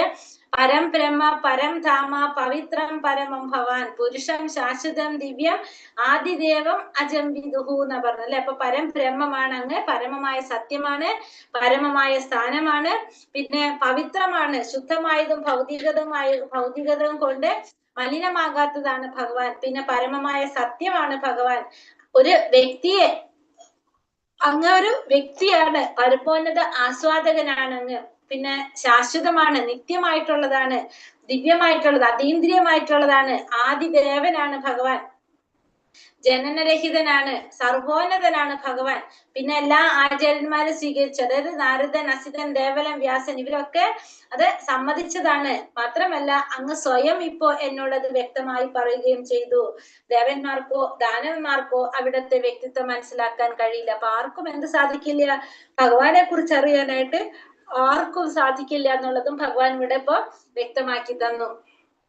ഇവിടെ പരം ബ്രഹ്മം പരം ധാമം പവിത്രം പരമം ഭവാൻ എന്നാണ് ഇവിടെ അർജുനൻ ഭഗവാനെ കുറിച്ച് പറഞ്ഞത്. അപ്പൊ അർജുനൻ ഇവിടെ പറയുന്നതെല്ലാം ഭഗവാന്റെ കാരുണ്യത്താൽ മാത്രമാണ്. നമുക്ക് ഭഗവത്ഗീത മനസ്സിലാക്കണമെന്നുണ്ടെങ്കിൽ ഈ രണ്ട് ശ്ലോകങ്ങളിലെയും പ്രസ്താവനകൾ അതേപടി സ്വീകരിക്കേണ്ടിയിരിക്കുന്നു. കാരണം ഇതിനെയാണ് പാരമ്പര്യം അഥവാ ഗുരുശിഷ്യ പരമ്പര രീതി എന്ന് പറയുന്നത്. ഈ ഗുരുശിഷ്യ പരമ്പരയിൽ പെടാത്തവർക്ക് ഭഗവത്ഗീത മനസ്സിലാക്കാൻ സാധിക്കില്ല. അപ്പൊ ആ ഗുരുശിഷ്യ പരമ്പരയിലൂടെ മനസ്സിലാക്കിയവർക്ക് മാത്രമേ എന്ത് സാധിക്കുള്ളൂ? ഭഗവത്ഗീത മനസ്സിലാക്കാനായിട്ട് സാധിക്കുള്ളൂ. അപ്പൊ അല്ലാതെ നമുക്ക് എന്ത് സാധിക്കില്ല? ഭഗവത്ഗീത മനസ്സിലാക്കാനായിട്ട് സാധിക്കില്ല എന്നാണ് ഇവിടെ പറയുന്നത്. സർവമേധാതൃതം മന്യേ യന്മാം വദസി കേശവ നഹി തേ ഭഗവാൻ വ്യക്തിം വിദുർദേവാന ദാനവ. അല്ലയോ കൃഷ്ണ, അങ്ങ് പറഞ്ഞതെല്ലാം ഞാൻ അതേപടി സത്യമായി മനസ്സിലാക്കി സ്വീകരിക്കുന്നു. പ്രഭു, ദേവന്മാർക്കോ ദാനവന്മാർക്കോ അവിടുത്തെ വ്യക്തിത്വം മനസ്സിലാക്കാൻ കഴിയില്ല. ഇപ്പൊ ഭഗവാൻ പറഞ്ഞ കാര്യങ്ങളെല്ലാം സത്യമാണെന്നുള്ളത് അതേപടി മനസ്സിലാക്കി സ്വീകരിക്കുകയാണ് അർജുനൻ. ദേവന്മാർക്കോ അല്ലെങ്കിൽ ദാനവന്മാർക്കോ ആർക്കും എന്തറിയില്ല? ഭഗവാന്റെ വ്യക്തിത്വം മനസ്സിലാക്കാനായിട്ട് ആർക്കും സാധിക്കില്ല. കൃഷ്ണൻ ഉപദേശിച്ചതെല്ലാം അർജുനൻ അനുസരിച്ച് വന്നത് അനുകരണീയമത്രേ. അങ്ങനെ ചെയ്താൽ ഭഗവത്ഗീതയുടെ കാതൽ എന്തെന്ന് മനസ്സിലാക്കാം. അപ്പോൾ മാത്രമേ കൃഷ്ണൻ പരമദിവ്യോത്തമ പുരുഷനാണെന്ന് അറിയാൻ സാധിക്കും. അപ്പൊ നമ്മള് ഭഗവാൻ ഉപദേശിച്ച കാര്യങ്ങളെല്ലാം അനുസരിച്ചു എന്നതാണ് ഇവിടുന്ന് അർജുനൻ. അത് അനുകരണീയമാണത്. അങ്ങനെ നമ്മൾ അർജുനൻ ചെയ്ത പോലെ നമ്മൾ ചെയ്താൽ മാത്രമേ നമുക്ക് എന്ത് സാധിക്കുള്ളൂ? ആ ഭഗവത്ഗീതയുടെ കാതല് മനസ്സിലാക്കാൻ സാധിക്കുള്ളൂ. അപ്പൊ മാത്രമേ ഭഗവാൻ പരമദിവ്യോത്തമ പുരുഷനാണെന്ന് നമുക്ക് അറിയാനും സാധിക്കുള്ളൂ. സ്വയമേവാത്മനാത്മാനം വേദാർത്ഥം പരുഷോത്തമ ഭൂതഭാവാന ഭൂതേശ ദേവേ ദേവേ ജഗത്പതേ. ഹേ പുരുഷോത്തമ, സർവഭൂതങ്ങൾക്കും ഉൽപ്പത്തി സ്ഥാനവും ദേവന്മാർക്ക് ദേവനുമായ ഭഗവാനെ, ജഗദീശ്വര, അങ്ങേക്ക് മാത്രമേ അങ്ങയുടെ തന്നെ അന്തരംഗ ശക്തിയാൽ അങ്ങയെ അറിയാൻ കഴിയുകയുള്ളൂ. അപ്പൊ ഭഗവാനോട് പറയാണ്, ഭഗവാന് മാത്രമേ ഭഗവാന്റെ അന്തരംഗ ശക്തിയിൽ എന്തറിയാൻ സാധിക്കുള്ളൂ? ഭഗവാനെ കുറിച്ച് അറിയാൻ സാധിക്കുള്ളൂ. വേറെ ആർക്കും ഭഗവാനെ കുറിച്ച് അറിയാനായിട്ട് സാധിക്കില്ല. എല്ലാത്തിനും ഭഗവാന് മാത്രമേ ഭഗവാന്റെ തന്നെ അന്തരംഗ ശക്തി കൊണ്ട് ഭഗവാനെ അറിയാൻ സാധിക്കുള്ളൂ. വേറെ ആർക്കും, ദേവന്മാർക്കോ മറ്റുള്ളവർക്ക് ആർക്കും എന്ത് സാധിക്കില്ല? ഭഗവാനെ അറിയാനായിട്ട് സാധിക്കുന്നില്ല. അർജുനനെയും പിൻഗാമികളെയും പോലെ ഭക്തിര സേവനം കൊണ്ട് തന്നോട് ബന്ധപ്പെടുന്നവർക്ക് സുഗ്രാഹ്യനാണ് ഭഗവാൻ. അസുര സ്വഭാവികൾക്കും നിരീശ്വരർക്കും ഭഗവാനെ അറിയാൻ സാധിക്കില്ല. അപ്പൊ അർജുനനെ പോലെ അല്ലെങ്കിൽ അർജുനന്റെ പിൻഗാമികള് ഭക്തിര സേവനം കൊണ്ട് തന്നോട് ബന്ധപ്പെടുന്നവർക്കെല്ലാം ഭഗവാൻ ആരാണ്? സുഗ്രാഹ്യനാണ്. ഭഗവാൻ. പക്ഷെ ആസുര സ്വഭാവികൾക്കോ നിരീശ്വരന്മാർക്കോ ഒന്നും എന്താ അറിയില്ല, ഭഗവാൻ അറിയാനായിട്ട് സാധിക്കില്ല. ആ പരമസത്യത്തെ 3 ഭാവങ്ങളിൽ നമുക്ക് സാക്ഷാത്കരിക്കാനായിട്ട് സാധിക്കും. നമുക്കറിയാം എന്താണ് ബ്രഹ്മം, പരമാത്മാ, ഭഗവാൻ. അതായത് വ്യക്തിശൂന്യ ബ്രഹ്മം, സ്ഥാനീയമായ പരമാത്മാവ്, അന്തിമമായിട്ട് ഭഗവാൻ. ഇങ്ങനെയാണ് ആ 3 ഭാവത്തിൽ നമുക്ക് ആ പരമസത്യത്തെ അറിയാനായിട്ട് സാധിക്കും. വക്തുമർഹസ്യ ശേഷേണ ദിവ്യാഹ്യാത്മാവിഭൂതയഃ യാഭിർവിഭൂതിഭിർലോകാനിമാസ്ത്വം വ്യാപ്യ തിഷ്ഠസി. ഈ ലോകങ്ങളിലെമ്പാടും വ്യാപിച്ചിരിക്കുന്ന അങ്ങയുടെ ദിവ്യ വിഭൂതികൾ, അവയെ കുറിച്ച് എനിക്ക് വിശദമായി പറഞ്ഞു തരും. അപ്പൊ ഇനി ഭഗവാൻ പറയാണ്, ഈ പ്രപഞ്ചത്തില് മുഴുവനും വ്യാപിച്ചിരിക്കുന്ന അങ്ങയുടെ വിഭൂതികളെ കുറിച്ച് എനിക്ക് അറിയാൻ ആഗ്രഹമുണ്ട്. അത് എനിക്ക് വിശദമായിട്ടൊന്ന് പറഞ്ഞു തരുമെന്നാണ് ഇവിടെ ആര് ചോദിക്കുന്നത്? അർജുനൻ ഭഗവാനോട് ചോദിക്കുന്നത്. കഥം വിദ്യാമഹം യോഗിം സ്വാം സദാ പരിചിന്തയൻ കേഷു കേഷു ച ഭാവേഷു ചിന്തോസി ഭഗവാൻ മയ. ഹേ യോഗേശ്വരനായ കൃഷ്ണ, അങ്ങയെ ഞാൻ നിരന്തരം ധ്യാനിക്കുന്നതും അറിയുന്നതും എങ്ങനെ വേണം? അല്ലയോ പരമദിവ്യോത്തമ പുരുഷ, ഏതെല്ലാം രൂപങ്ങളിലാണ് അങ്ങയെ ഞാൻ ഓർക്കേണ്ടതെന്ന് പറഞ്ഞു തരും. അപ്പൊ യോഗേശ്വരനായ കൃഷ്ണ ഭഗവാനോട് പറയാണ്, അങ്ങയെ ഞാൻ നിരന്തരം ധ്യാനിക്കേണ്ടതും അറിയേണ്ടതും എങ്ങനെയാണെന്ന് പറഞ്ഞു തരാൻ. അതേപോലെ തന്നെ ഏത് രൂപത്തിലാണ് ഞാൻ അങ്ങയെ ഓർക്കേണ്ടത് അതും എനിക്ക് പറഞ്ഞതായി. അപ്പോ അങ്ങയെ നിരന്തരം ധ്യാനിക്കേണ്ടതും അറിയേണ്ടതും എങ്ങനെയാവണം, ഏത് രൂപത്തിലാണ് ഞാൻ അങ്ങയെ ഓർക്കേണ്ടത് അതും കൂടി എനിക്ക് പറഞ്ഞു തരാനാണ് ഇവിടെ ഭഗവാനോട് അർജുനൻ ആവശ്യപ്പെടുന്നത്. തന്റെ സുഹൃത്ത് പരമപുരുഷനാണെന്ന് അർജുനൻ ഇപ്പോൾ ബോധമുദിച്ചു കഴിഞ്ഞു. ഇനി അദ്ദേഹത്തിന് അറിയേണ്ടത് സാധാരണ ജനങ്ങൾക്ക് ഈ സർവ്വവ്യാപിയായ ഭഗവാന്റെ ഭാവം അറിയാൻ എന്ത് പദ്ധതികൾ സ്വീകരിക്കണം. അപ്പൊ ഭഗവാനെ കുറിച്ച് മറ്റുള്ളവർക്ക് അറിയാനായിട്ട് അവരെങ്ങനെയാണ് ചെയ്യേണ്ടത്, എന്താണ് ചെയ്യേണ്ടത് എന്നാണ് ഭഗവാനോട് അർജുനൻ ചോദിക്കുന്നത്. ഭവ എന്നാൽ ഭൗതിക വിഷയങ്ങൾ എന്നർത്ഥം.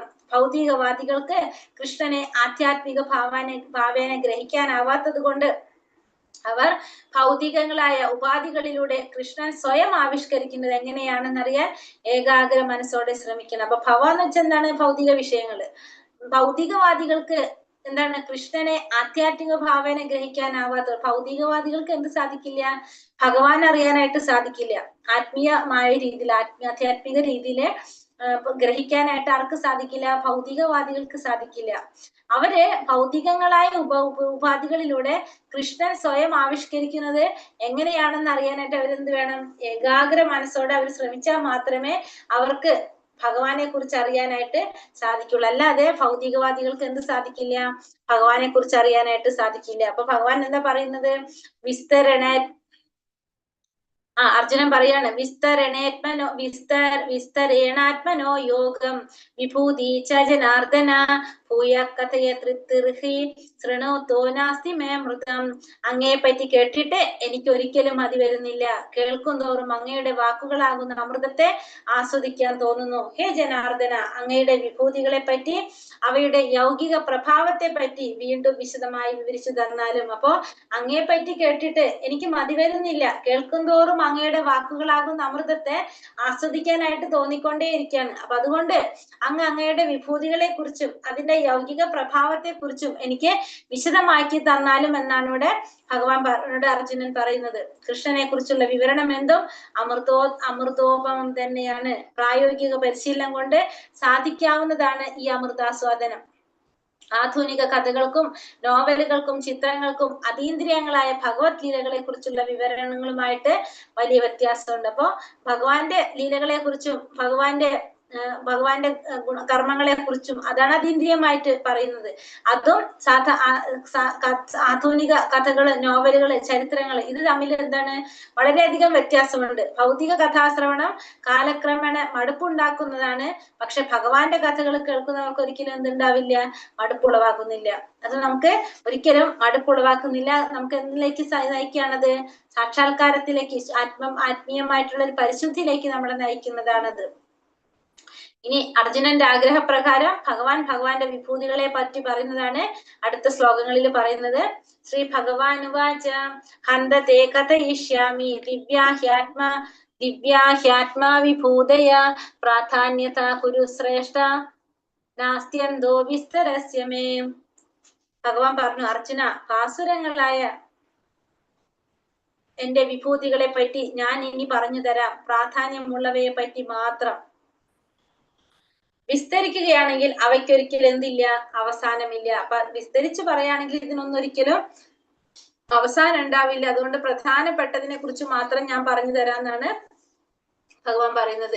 ഇവിടെ പ്രാധാന്യത എന്ന പദം പ്രത്യേകം ശ്രദ്ധേയമാണ്. എണ്ണമറ്റ ഭഗവത് ഭാവങ്ങളിൽ പ്രാധാന്യമുള്ള ചിലതേ ഇവിടെ വിസ്തരിക്കുന്നുള്ളൂ. അവയെല്ലാം ഗ്രഹിക്കുവാൻ സാധ്യമല്ല. എല്ലാ ആവിഷ്കാരങ്ങളും നിയന്ത്രിച്ചു പോരുന്ന തന്റെ വൈഭവങ്ങളെയാണ് വിഭൂതി എന്ന ശബ്ദം കൊണ്ട് അർത്ഥമാക്കുന്നത്.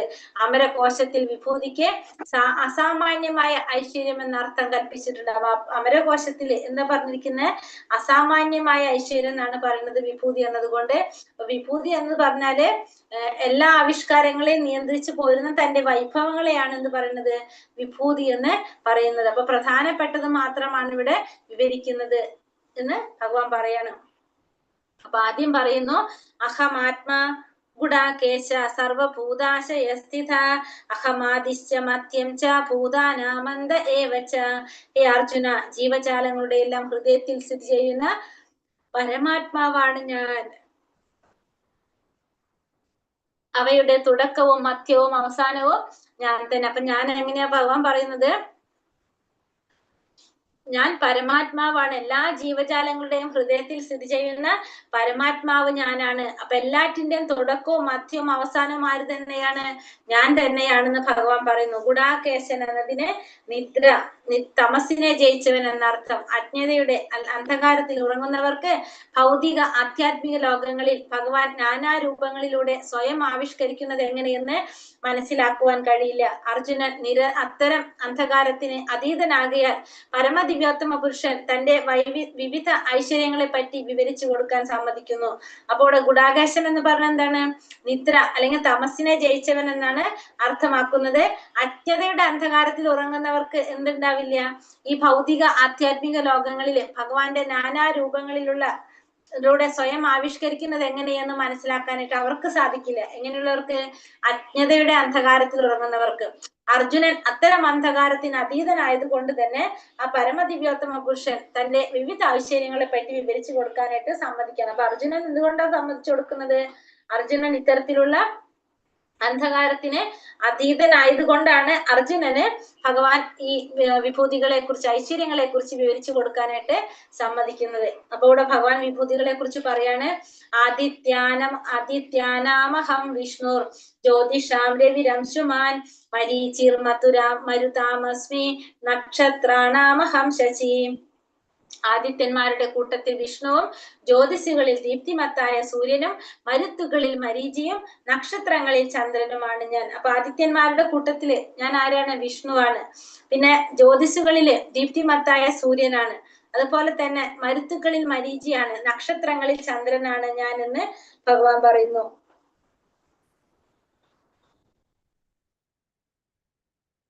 അടുത്തതിൽ പറയണു, വേദാനാം സമവേദോസ്മി ദേവാനാമസ്മി വാസവഃ ഇന്ദ്രിയാണാം മനഃച്ചാസ്മി ഭൂതാനാമസ്മി ചേതനാം. വേദങ്ങളിൽ സാമവേദവും, ദേവന്മാരിൽ ഇന്ദ്രനും, ഇന്ദ്രിയങ്ങളിൽ മനസ്സും, ജീവഗണങ്ങളിൽ ജീവചൈതന്യവുമാണ് ഞാൻ. അപ്പൊ വേദങ്ങളിൽ ഞാൻ ആരാണ്, സാമവേദമാണ്. ദേവന്മാരിൽ ഞാൻ ഇന്ദ്രനാണ്. ഇന്ദ്രിയങ്ങളിൽ ഞാൻ മനസ്സാണ്. ജീവഗണങ്ങളിൽ ഞാൻ ജീവചൈതന്യമാണെന്ന് ഭഗവാൻ പറയുന്നു. അവബോധം, എല്ലാ ജീവാത്മാക്കളുടെയും അവബോധം ഭഗവാനാണെന്ന് ഭഗവാൻ പറഞ്ഞു. അപ്പൊ വേദങ്ങളില് സാമവേദം, ദേവന്മാരിൽ ഇന്ദ്രൻ, ഇന്ദ്രിയങ്ങളിൽ മനസ്സ്, ജീവഗണങ്ങളുടെ അവബോധം, ആ ജീവാത്മാവിന്റെ അവബോധം, ആ ജീവചൈതന്യം ഭഗവാനാണെന്ന് ഭഗവാൻ പറയുന്നു. രുദ്രാണാം ശങ്കരാച്ചാസ്മി വിത്തേശോ യക്ഷ രക്ഷസാം വസൂനാം പാവകച്ചാസ്മി മേരുശിഖിരിണാമഹം. രുദ്രന്മാരിൽ വെച്ച് ശിവനാണ് ഞാൻ. യക്ഷരാക്ഷസന്മാരിൽ വെച്ച് കുബേരനും, വസുക്കളിൽ അഗ്നിയും, പർവ്വതങ്ങളിൽ മേരുവും ഞാനാണ്. അപ്പൊ രുദ്രന്മാരിൽ വെച്ച് ഭഗവാൻ ആരാണ്, ശിവനാണ് ഭഗവാൻ. 11 രുദ്രന്മാരില് ശിവൻ ഭഗവാനാണ്. പിന്നെ യക്ഷരാക്ഷസത്തിലെ കുബേരൻ ഭഗവാനാണ്. വസുക്കളിൽ അഗ്നി, പർവ്വതങ്ങളിൽ മേരുപർവ്വതം ആരാണ്, ഭഗവാനെ പ്രതിനിധീകരിക്കുന്നതാണ്. പുരോധസാം ച മുഖ്യം മാം വിദ്ധി പാർത്ഥ ബൃഹസ്പതിയും സേനാനീനാമഹം സ്കന്ദ സാരസാമസ്മി സാഗരഃ. ഹേ അർജുന, പുരോഹിതന്മാരിൽ പ്രധാനിയായ ബൃഹസ്പതി, സേനാധിപന്മാരില് സേനാധിപന്മാരിൽ കാർത്തികേയനുമാണ് ഞാൻ. ജലാശയങ്ങളിൽ സമുദ്രവും ഞാൻ തന്നെ. അപ്പോ പുരോഹിതന്മാരിൽ പ്രധാനിയായിട്ടുള്ള ബൃഹസ്പതി ഭഗവാനാണ്. സേനാധിപന്മാരിൽ കാർത്തികേയൻ ഭഗവാനാണ്. ജലാശയങ്ങളിൽ സമുദ്രമാര് തന്നെയാണ്, അതും ഭഗവാൻ തന്നെയാണെന്ന് ഭഗവാൻ പറയുന്നു. മഹർഷീണാം ഭൃഗുരഹം ഗിരേമസ്മ്യേകം അക്ഷരം യജ്ഞാനാം ജപയച്ചോസ്മി സാവരാണാം ഹിമാലയ. മഹർഷികളിൽ ഭൃഗുമഹർഷി സ്പന്ദനങ്ങളിൽ, അതായത് വാക്കുകളിൽ അഭൗതികമായ ഓംകാരം, യജ്ഞങ്ങളിൽ തിരുനാമ ജപം, സ്ഥാവരങ്ങളിൽ ഹിമാലയവും ഭഗവാൻ തന്നെ. അപ്പൊ പറയുന്നത് മഹർഷികളിൽ ഭഗവാൻ ആരാണ്? ഭൃഗുമഹർഷി. സ്പന്ദനം, വാക്കുകളിൽ ഭഗവാൻ ഓംകാരം, യജ്ഞങ്ങളിൽ ഭഗവാൻ തിരുനാമ ജപം, സ്ഥാവരങ്ങളിൽ ഭഗവാൻ എന്താണ്? ഹിമാലയം ഭഗവാനെ പ്രതിനിധീകരിക്കുന്നതാണ്. ചില യജ്ഞങ്ങളിൽ ജന്തുഹിംസ പതിവുണ്ട്. ഈ ജപയജ്ഞത്തിലാകട്ടെ ഹിംസയുടെ പ്രശ്നമേ ഇല്ല. ഏറ്റവും ലളിതവും പവിത്രവുമായതാണ് ഈ യജ്ഞം. അപ്പൊ മറ്റുള്ള എല്ലാ യജ്ഞങ്ങളിലും നമുക്കറിയാം ഓരോരോ ദോഷങ്ങൾ ഉണ്ടാവും. പക്ഷെ ജപയജ്ഞത്തിൽ എന്തില്ല? യാതൊരു വിധത്തിലുള്ള ദോഷങ്ങളില്ല. നമ്മൾ എന്ത് ചെയ്താൽ മതി? ഭഗവാന്റെ നാമം ജപിച്ചുകൊണ്ടേ ഇരുന്നു കഴിഞ്ഞാൽ നമുക്ക് എന്ത് കിട്ടിക്കൊണ്ടിരിക്കും? പരിശുദ്ധരായിക്കൊണ്ടിരിക്കും. അല്ലെങ്കിലും നമുക്ക് എന്ത് സാധിക്കും? നമുക്ക് നമ്മുടെ പാപങ്ങൾ ഇല്ലാതാക്കാനായിട്ട് നമുക്ക് സാധിക്കും. നമ്മൾ പറഞ്ഞല്ലേ, അല്ലെങ്കിൽ നമ്മൾ ചെയ്യുന്നത് തന്നെ ഒരു പുണ്യപ്രവൃത്തിയായിട്ട് മാറുകയും ചെയ്യും. അപ്പൊ മറ്റുള്ള യജ്ഞങ്ങൾ അപേക്ഷിച്ച് നോക്കുമ്പോ ജപയജ്ഞത്തിന് ഹിംസയുടെ പ്രശ്നം വരുന്നില്ല. അശ്വത്ഥ സർവവൃക്ഷാണാം ദേവർഷീണാം ച നാരദ ഗന്ധർവാണാം ചിത്രരഥ സിദ്ധാനാം കപിലോ മുനി. വൃക്ഷങ്ങളിൽ അശ്വത്ഥം, ദേവർഷിമാരിൽ നാരദൻ, ഗന്ധർവാന്മാരിൽ ചിത്രരഥൻ, യോഗസിദ്ധി നേടിയവരിൽ കപിലമുനി ഞാനാണ്. അപ്പൊ ഭഗവാൻ വൃക്ഷങ്ങളിൽ അശ്വത്ഥ വൃക്ഷത്തെ പ്രതിനിധീകരിക്കുന്നു, ദേവന്മാരിൽ നാരദനെ പ്രതിനിധീകരിക്കുന്നു, ഗന്ധർവന്മാരിൽ ചിത്രരഥനെയും യോഗാസിദ്ധി നേടിയവരിൽ കപിലമുനിയെയുമാണ് ഭഗവാൻ പ്രതിനിധീകരിക്കുന്നത്. ഉച്ചൈ ശ്രവസ മാശ്വാനാം വിദ്ധി മാമാമൃതോൽപതം ഉത്ഭവം ഐരാവതം ഗജേന്ദ്രാണാം നരാണാം ചാനരാധിപം. അശ്വങ്ങളിൽ ഞാൻ ഉച്ചശ്രവസ്, അതായത് അമൃതം നേടാനായിട്ട് കലക്കപ്പെട്ട സമുദ്രത്തിൽ പിറന്ന കുതിര, അത് ഞാനാണ്. ആനകളിൽ ഇന്ദ്രന്റെ വാഹനമായിട്ടുള്ള ഐരാവതവും മനുഷ്യരിൽ രാജാവുമാണ് ഞാൻ. അപ്പൊ അശ്വങ്ങളിൽ ഞാൻ ആരാണ്? ഉച്ചശ്രവസാണ്. ഉച്ചശ്രവസ് എന്ന് വെച്ചാൽ എന്താണ്? ആ സമുദ്രത്തിൽ നിന്ന് പിറന്ന ആ കുതിര. പിന്നെ ആനകളിലെ ഭഗവാൻ ആരാണ്? ഇന്ദ്രന്റെ വാഹനായിട്ടുള്ള ഐരാവതം. മനുഷ്യരിലെ ഭഗവാൻ ആരെ പ്രതിനിധീകരിക്കുന്നു? രാജാവിനെ പ്രതിനിധീകരിക്കുന്നെന്ന് ഭഗവാൻ പറയുന്നു. പിന്നെ ആയുധാനമഹം വജ്രം തേനു നാമസ്മി കാമധൂ പ്രജനാച്ഛാസ്മി ഗന്ധർപ്പ സർപ്പാണാമസ്മി വാസുകി. ആയുധങ്ങളിൽ വെച്ച് വജ്രവും, പശുക്കളിൽ സുരഭി പശുവും, ജനനഹേതുക്കളിൽ കാമദേവനും, സർപ്പങ്ങളിൽ വാസുകിയും ഞാനാണ്. അപ്പൊ ആയുധങ്ങളിൽ വെച്ച് വജ്രം, പിന്നെ പശുക്കളിൽ സുരഭി പശു, ജനനഹേതുക്കളിൽ കാമദേവൻ, സർപ്പങ്ങളിൽ വാസുകി, എല്ലാം അതൊക്കെ ആരെ പ്രതിനിധീകരിക്കുന്നതാണ്? ഭഗവാനെ പ്രതിനിധീകരിക്കുന്നതെന്ന് ഭഗവാൻ പറയുന്നു. അനന്തച്ചാസ്മി നാഗാനാം വരുണോ യാത സാമഹം പിതൃണാമര്യമാചാസ്മി യമാ സംയമതാമഹം. അനേക ഫണങ്ങളോട് കൂടിയ നാഗങ്ങളിൽ അനന്തനാണ് ഞാൻ. ജലജീവികളിൽ വരുണൻ, പിതൃക്കളിൽ അര്യമാവൻ, ശിക്ഷകരിൽ മൃത്യുദേവതയായിട്ടുള്ള യമനും എന്നെ പ്രതിനിധീകരിക്കുന്നതാണെന്ന് ഭഗവാൻ പറയുന്നു. അപ്പൊ അതായത് അനേക ഫണങ്ങളുള്ള നാഗങ്ങളിൽ ഭഗവാൻ ആരാണ്? അനന്തനാണ്. ജലജീവികളില് വരുണൻ ഭഗവാനാണ്, പിതൃക്കളില് അര്യമാവ് ഭഗവാനാണ്, ശിക്ഷകരില് ദേവതയായിട്ടുള്ള യമനും ആരെ പ്രതിനിധീകരിക്കുന്നു? ഭഗവാനെ പ്രതിനിധീകരിക്കുന്നതാണ്. പ്രഹ്ലാദച്ചാസ്മി ദൈത്യാനാം കാലയതാമഹം മൃഗാണാം ച മൃഗേന്ദ്രോഹം വൈനതേയശ്ച പക്ഷിണാം. ദൈത്യന്മാരിൽ ഞാൻ ഭക്തപ്രഹ്ലാദനാണ്, കീഴ്പ്പെടുത്തുന്നവയിൽ ഞാൻ കാലമാണ്, വന്യമൃഗങ്ങളിൽ സിംഹമാണ്, പക്ഷികളിൽ ഗരുഡൻ ഞാനാണ്. അപ്പൊ ദൈത്യന്മാരില് അസുരന്മാരിൽ ഭഗവാൻ ആരാണ്? ഭക്തപ്രഹ്ലാദനാണ്. കീഴ്പ്പെടുത്തുന്നതിൽ ഭഗവാൻ കാലമാണ്, വന്യമൃഗങ്ങളിൽ ഭഗവാൻ സിംഹമാണ്, പക്ഷികളിൽ ഭഗവാൻ ആരെ പ്രതിനിധീകരിക്കുന്നു? ഗരുഡനെയാണ് ഭഗവാൻ പ്രതിനിധീകരിക്കുന്നത്. സർഗാണാമാതിരന്തശ്ച മന്ത്യം ചൈവാഹം അർജുന അധ്യാത്മവിദ്യ വിദ്യാനാം വാദാ പ്രവാദതാമഹം. സൃഷ്ടിയുടെ ആദി മധ്യ അവസാനങ്ങൾ ഞാൻ തന്നെയാണ്. അർജുന, ശാസ്ത്രങ്ങളിൽ അധ്യാത്മശാസ്ത്രവും തർക്കശാസ്ത്രങ്ങളിലെ നിർണയ സത്യവും ഞാനാണ്. അപ്പോൾ പറയുന്നത് സൃഷ്ടിയുടെ ആദ്യ മധ്യ അവസാനം ഇതൊക്കെ ആരാണ്? ഞാൻ തന്നെയാണ്. ശാസ്ത്രങ്ങളിൽ ആധ്യാത്മശാസ്ത്രവും തർക്കശാസ്ത്രങ്ങളിലെ നിർണയ സത്യവും ആരെ പ്രതിനിധീകരിക്കുന്നു? എന്നെ പ്രതിനിധീകരിക്കുന്നു എന്ന് ഭഗവാൻ പറയുന്നു.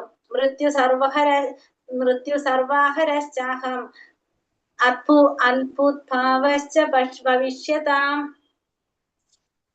ഉദ്ഭവശ്ച ഒരു മിനിറ്റ് 34 മൃത്യു സർവഹരശ്ചാഹം ഉദ്ഭവശ്ച ഭവിഷ്യതാം കീർത്തി ശ്രീവാക്ച നാരീണാം സ്മൃതിർമേധാതൃതീക്ഷമാം സർവസംഹാരിയായ മരണവും ഭാവിയുടെ മാതാജി 33 പറഞ്ഞില്ല.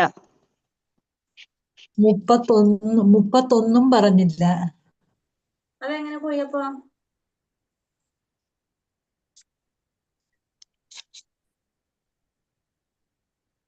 ഞാൻ ഇത് വായിച്ചു, ദൈത്യന്മാരിൽ വായിച്ചു. അപ്പൊ 31 അല്ല അടുത്തത് വേണ്ടത്. 31 വായിച്ചില്ല. 30 വരെ ഒക്കെയാണ്. അതെ.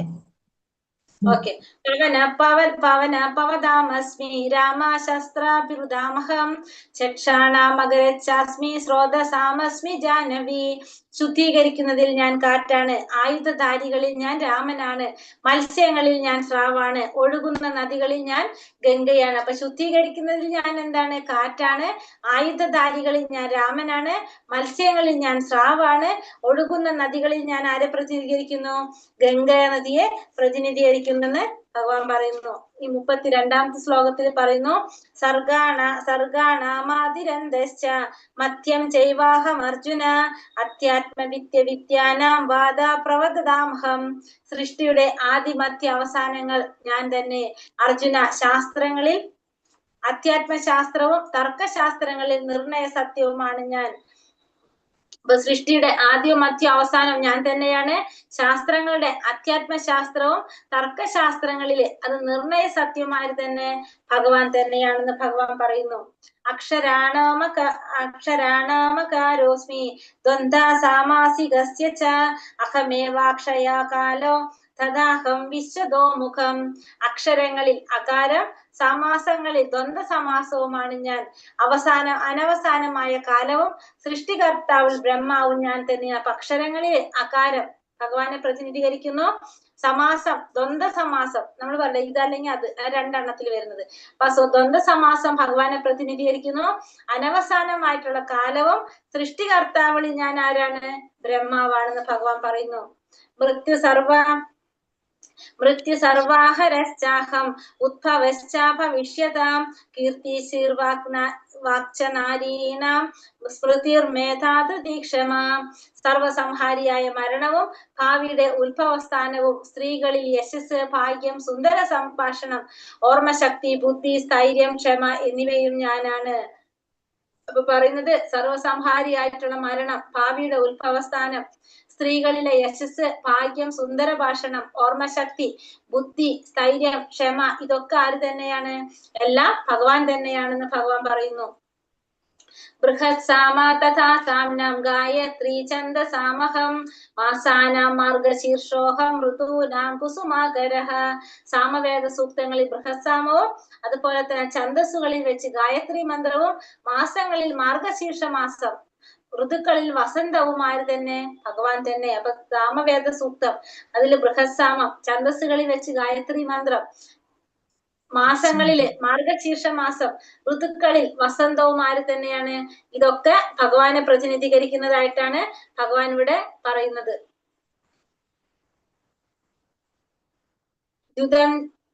ദ്യുതം ചലയതാമസ്മി തേജസ്തേജാസി നാമഹം ജയോസ്മി വ്യവസായോസ്മി സത്വം സത്വവതാമഹം.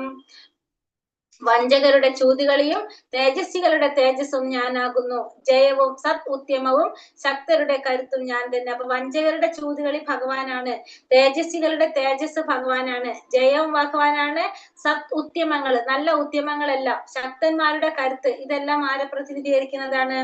ഭഗവാനെ പ്രതിനിധീകരിക്കുന്നതാണെന്ന് ഭഗവാൻ ഇവിടെ പറയുന്നു. ഋഷീണാം വസുദേവോസ്മി പാണ്ഡവാനാം ധനഞ്ജയ മുനീനാമപ്യഹം വ്യാസ കവീനാമുശനാ കവി. വൃഷ്ണികുലത്തിൽ വാസുദേവനും പാണ്ഡവരിൽ അർജുനനും മുനികളിൽ വ്യാസനും ചിന്തകരിൽ ഉശനാ കവിയുമാണ് ഞാൻ എന്ന് ഭഗവാൻ പറയുന്നു. അപ്പൊ ഭഗവാൻ പറയാണ്, വൃഷ്ണികുലത്തിൽ ഞാൻ വാസുദേവനാണ്, പാണ്ഡവരിൽ ഞാൻ അർജുനനാണ്, മുനികളിൽ ഞാൻ വ്യാസദേവനാണ്, ചിന്തകരിൽ ഞാൻ ആരാണ്? ഉശനാ കവി ശുക്രാചാര്യനാണെന്ന് ഭഗവാൻ പറയുന്നു. കൃഷ്ണന്റെ തൊട്ടടുത്ത വിസ്തരണമാകിയാൽ വാസുദേവൻ ബലദേവൻ അഥവാ ബലരാമനാണ്. വാസുദേവൻ ബലദേവൻ അഥവാ ബലരാമൻ അത്രേ. എല്ലാ അവതാരങ്ങളുടെയും ആദിമൂലമാകിയാൽ അദ്ദേഹമാണ് വാസുദേവന്റെ സ്രോതസ്. കൃഷ്ണന് ഏറ്റവും അടുത്ത ഇത്തരം രൂപവിസ്തരണങ്ങളെ അംശങ്ങൾ എന്ന് വിളിക്കുന്നു. ഭഗവാനെ വിഭിന്ന അംശങ്ങൾ എന്ന വിസ്തരണങ്ങളുമുണ്ട്. അപ്പൊ ഭഗവാന്റെ തൊട്ടടുത്ത രൂപവിസ്തരണമാണ് എന്ത്? വാസുദേവ ബലദേവൻ എന്ന് പറയുന്നത്. അപ്പൊ അതായത് ബലരാമനെയാണ് പറയുന്നത്. അപ്പൊ എല്ലാ അവതാരങ്ങളുടെയും ആദിമൂലം ആരാണ്? അദ്ദേഹമാണ്, അതായത് ബലരാമനാണ്. അപ്പൊ അതുകൊണ്ട് ഭഗവാന്റെ ഏറ്റവും അടുത്ത രൂപവിസ്തരണം ആയതുകൊണ്ട് ഭഗവാന്റെ സ്വാംശമായിട്ടാണ് ആരെ പറയുന്നത്? ബലരാമനെ പറയുന്നത്. മറ്റുള്ളതെല്ലാം ഭഗവാന്റെ വിഭിന്ന അംശങ്ങളായിട്ടുള്ള വിസ്തരണങ്ങളായിട്ടാണ് ഇവിടെ പറയുന്നത്. ദണ്ഡോ ദമയതാമസ്മി നീതിരസ്മി ജിഗീഷതാം മൗനം ചൈവാസ്മി ഗുഹ്യാനാം ജ്ഞാനാവതാമഹം. നിയമരാഹിത്യങ്ങളിൽ അടിച്ചമർത്തുന്ന പദ്ധതികളിൽ ദണ്ഡം, അതുപോലെ തന്നെ വിജയം കാക്ഷിക്കുന്നവരുടെ നീതി എന്നിവയും ഗോപ്യങ്ങളിൽ മൗനവും ജ്ഞാനികളുടെ ജ്ഞാനവും ഞാനാണ്. അപ്പോ നിയമരാഹിത്യങ്ങളെ അടിച്ചമർത്തുന്ന പദ്ധതികളിൽ ദണ്ഡം, ശിക്ഷ കൊടുക്കുന്നത്, വിജയം കാക്ഷിക്കുന്നവർക്ക് നീതി നൽകുന്നത്, പിന്നെ ഗോപ്യങ്ങളിലെ മൗനം, ജ്ഞാനികളുടെ ജ്ഞാനം, ഇതെല്ലാം ആരെ പ്രതിനിധീകരിക്കുന്നു? ഭഗവാനെ പ്രതിനിധീകരിക്കുന്നതാണ്. യച്ചാപി സർവഭൂതാനാം ബീജം തദഹം അർജുന നാ തദസ്തി വിനയസ്യാം ഒരു മിനിറ്റ്. യച്ചാപി സർവഭൂതാനാം ബീജം തദഹം അർജുന നാ തദസ്തി വിനയസ്യാം ആത്മയാ ഭൂതം ചരാചരം. അല്ലയോ അർജുന, സർവഭൂതങ്ങളുടെയും ആദി ബീജം ഞാനാണ്. എന്നെ കൂടാതെ ഒരു ചരാചരങ്ങളിൽ ഒന്നിനും നിലനിൽപ്പില്ല. അപ്പൊ ഭഗവാൻ പറയുന്നത് എല്ലാത്തിന്റെയും ആദി ബീജം ആരാണ്? ഭഗവാൻ തന്നെയാണ്. എന്നെ കൂടാതെ ഒന്നിനും എന്ത് സാധിക്കില്ല? നിലനിൽക്കാൻ സാധിക്കില്ല എന്ന് ഭഗവാൻ പറയുന്നു. സർവചരാചരങ്ങൾക്കും നിലനിൽക്കാൻ സാധിക്കില്ല എന്ന് ഭഗവാൻ പറയുന്നു. നാന്തോസ്തി മമ ദിവ്യാനാം വിഭൂതീനാം പരം തപ പ്രോക്ത വിഭൂതിർവിസ്തരോമയ. ശത്രുക്കളെ ജയിക്കുന്നവനെ, എന്റെ ദിവ്യ വിഭൂതികൾക്ക് അവസാനമില്ല. ഞാൻ പറഞ്ഞതാകട്ടെ എന്റെ അനന്തമായ വിഭൂതികളുടെ ഒരു സൂചന മാത്രമാണ് ഞാനിപ്പോൾ ഇവിടെ പറഞ്ഞത്. എന്റെ വിഭൂതികൾക്ക് ഒരിക്കലും എന്ത് സംഭവിക്കുന്നില്ല? ഒരു അവസാനം ഉണ്ടാകുന്നില്ല. ഭഗവാൻ നമ്മളിപ്പോ പറഞ്ഞ എല്ലാ വിഭൂതികളെ കുറിച്ചും ഒന്നും കൂടി നമുക്ക് പറഞ്ഞു തരാണ്. ഇവിടെ നമുക്ക് എന്താ പറയുക, ഭഗവാൻ ഇപ്പൊ പറഞ്ഞ വിഭൂതികളെ കുറിച്ച് നമുക്ക് എല്ലാം കൂടിയിട്ട് ഒരുമിച്ച് പറയുന്നതാണ്. അപ്പൊ ഇവിടെ ഭഗവാൻ എന്തൊക്കെ പറഞ്ഞത്? ദേവന്മാരില് ഭഗവാൻ ഇന്ദ്രനെ പ്രതിനിധീകരിക്കുന്നു. ആദിത്യന്മാരില് ഭഗവാൻ വിഷ്ണുവാണ്. വിഷ്ണു എന്ന് പറഞ്ഞാൽ നമ്മളിപ്പോ പഠിക്കുന്ന ആ വിഷ്ണു അല്ല, ഭഗവാന്റെ വിസ്തരണമായിട്ടുള്ള വിഷ്ണു അല്ല, വേറൊരു വിഷ്ണു ആണ് കേട്ടോ. ആദിത്യന്മാരിൽ ആ പേരാണ് വിഷ്ണു. മരുത്തുക്കളിൽ മരീചി, രുദ്രന്മാരിൽ ശിവൻ, യക്ഷരാക്ഷസിൽ കുബാരൻ, വസുക്കളിൽ അഗ്നി, സേനാധിപന്മാരിൽ കാർത്തികേയൻ, ഗന്ധർവന്മാരിൽ ചിത്രരഥൻ, സ്രഷ്ടാക്കളിൽ ബ്രഹ്മാവ്, ദൈത്യന്മാരിൽ ഭക്തപ്രഹ്ലാദൻ, ശിക്ഷകരിൽ യമദേവൻ, പിതൃക്കളിൽ അര്യമാവ്, ജനനഹേതുക്കളിൽ കാമദേവൻ ഭഗവാനെ പ്രതിനിധീകരിക്കുന്നു. മൃഗങ്ങളിലെ അശ്വങ്ങളിൽ ഉച്ചൈസ്രവസാണ്, ആനകളിൽ ഇന്ദ്രന്റെ ഐരാവതം, പശുക്കളിലെ സുരഭി പശു, സർപ്പങ്ങൾ വാസുകി അനേക ഫണങ്ങളോടുകൂടിയ നാഗങ്ങളിലെ അനേക ഫണങ്ങളോട് കൂടിയ നാഗങ്ങളിൽ അനന്തൻ, ജലജീവികളിൽ വരുണൻ, മത്സ്യങ്ങളിൽ സ്രാവ്, വന്യമൃഗങ്ങളിൽ സിംഹം, പക്ഷികളിൽ ഗരുഡൻ ഭഗവാനെ പ്രതിനിധീകരിക്കുന്നു. ഇനി മുനികളിൽ വെച്ച് വ്യാസൻ, മഹർഷികളിൽ ഭൃഗുമഹർഷി, ദേവന്മാരിൽ നാരദമുനി, പുരോഹിതന്മാരിൽ ബൃഹസ്പതി, യോഗാസിദ്ധി നേടിയവരിൽ കപിലാമുനി, ചിന്തകരിൽ ഉശനാകവിയും ഭഗവാനാണ്. പിന്നെ നിയമവും കുറ്റകൃത്യവും കീഴ്പ്പെടുത്തുന്നതിൽ ഭഗവാൻ കാലമാണ്. ആയുധം ഉപയോഗിക്കുന്നതിൽ ഭഗവാൻ രാമനാണ്, അതായത് പരശുരാമനാണ്. വഞ്ചകരുടെ ചൂതുകളി, നിയമരാഹിത്യങ്ങളെ അടിച്ചമർത്തുന്ന പദ്ധതികളില് ശിക്ഷ, ആയുധങ്ങളിൽ വജ്രം, സർവസംഹാരിയായിട്ടുള്ള മരണം, ഇതൊക്കെ ഭഗവാനെ പ്രതിനിധീകരിക്കുന്നു. പ്രകൃതികളിലെ ജ്യോതിസുകളിൽ ദീപ്തിമത്തായ സൂര്യൻ, നക്ഷത്രങ്ങളിൽ ചന്ദ്രൻ, പർവ്വതങ്ങളിൽ മേരുപർവ്വതം, സ്ഥാവരങ്ങളിൽ ഹിമാലയം, ജലാശയങ്ങളിൽ സമുദ്രം, വൃക്ഷങ്ങളിൽ അശ്വത്ഥം, ശുദ്ധീകരിക്കുന്നവയിൽ വായു, ഒഴുകുന്ന നദികളിൽ ഗംഗ, സൃഷ്ടികള് ഭഗവാൻ തുടങ്ങുന്നവരാണ്. അതിന്റെ മധ്യവും അവസാനവും തുടക്കവും എല്ലാം ആര് തന്നെ? ഭഗവാൻ തന്നെയാണ്.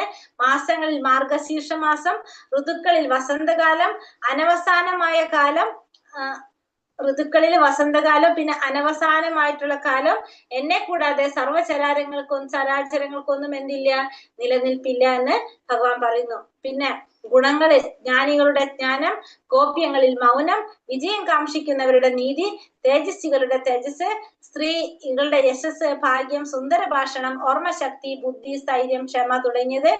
പിന്നെ നല്ല ഉദ്യമങ്ങള്, സദുദ്യമങ്ങള്, പിന്നെ വിജയം, പിന്നെ ശക്തന്മാരുടെ കരുത്ത്, ഇതെല്ലാം ഭഗവാന്റെ പ്രതിനിധീകരിക്കുന്നതാണ്. തത്വശാസ്ത്ര സത്യങ്ങളിൽ എല്ലാ ജീവജാലങ്ങളുടെ ഹൃദയത്തിൽ സ്ഥിതി ചെയ്യുന്ന പരമാത്മാവാണ് ഭഗവാൻ. ജീവജനഗണങ്ങൾക്ക് ജീവചൈതന്യം നൽകുന്നത് ഭഗവാൻ. ഇന്ദ്രിയങ്ങളിൽ മനസ്സ്, എല്ലാ ജീവജാലങ്ങളുടെയും തുടക്കവും മധ്യവും അവസാനവും ഭഗവാനാണ്. സർവഭൂതങ്ങളുടെയും ആദിബീജം ഭഗവാനാണ് പ്രദാനം ചെയ്യുന്നത്.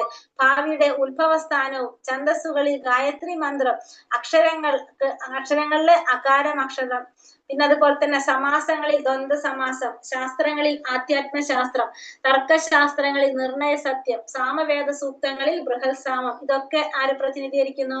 ഭഗവാനെ പ്രതിനിധീകരിക്കുന്നതാണ്. പിന്നെ മനുഷ്യരും രാജാക്കന്മാരിലും പാണ്ഡവരിൽ ഭഗവാൻ ധനഞ്ജയൻ അർജുനനാണ്, മനുഷ്യന്മാരിൽ ഭഗവാൻ രാജാവാണ്, വൃഷ്ണികുലത്തിൽ ഭഗവാൻ വാസുദേവനാണ്. വേദമന്ത്രങ്ങള്, സ്പന്ദനങ്ങളിൽ അഭൗതികമായ ഓങ്കാരം, യജ്ഞങ്ങളിൽ തിരുനാമജപം, വേദങ്ങളിൽ സാമവേദം ഭഗവാനെ പ്രതിനിധീകരിക്കുന്നു. അപ്പോ നമ്മൾ ഈ പറഞ്ഞ ഭഗവാന്റെ വിഭൂതികളാണ് ഇവിടെ ഒറ്റ നോട്ടത്തിൽ നമുക്ക് കാണാനായിട്ട് സാധിക്കുന്നത്. ഈ വിഭൂതി മത്സത്വം ശ്രീമദുർജിതമേവ തത്തത് ഏവാവഗച്ഛത്വം മമ തേജാംശ സംഭവഃ. വിഭൂതിമത്തും സുന്ദരവും തേജസ്സുറ്റതുമായ ഏതൊരു സൃഷ്ടിയും എന്റെ തേജസ്സിന്റെ ഒരു കണികയിൽ നിന്ന് ഉത്ഭവിച്ചതെന്ന് നീ മനസ്സിലാക്കുക. അപ്പൊ വിഭൂതിമത്തായിട്ടുള്ളത്, സുന്ദരമായിട്ടുള്ള, തേജസ്സുറ്റതുമായിട്ടുള്ള ഏതൊരു സൃഷ്ടി കാണുമ്പോഴും എന്ത് മനസ്സിലാക്കണം?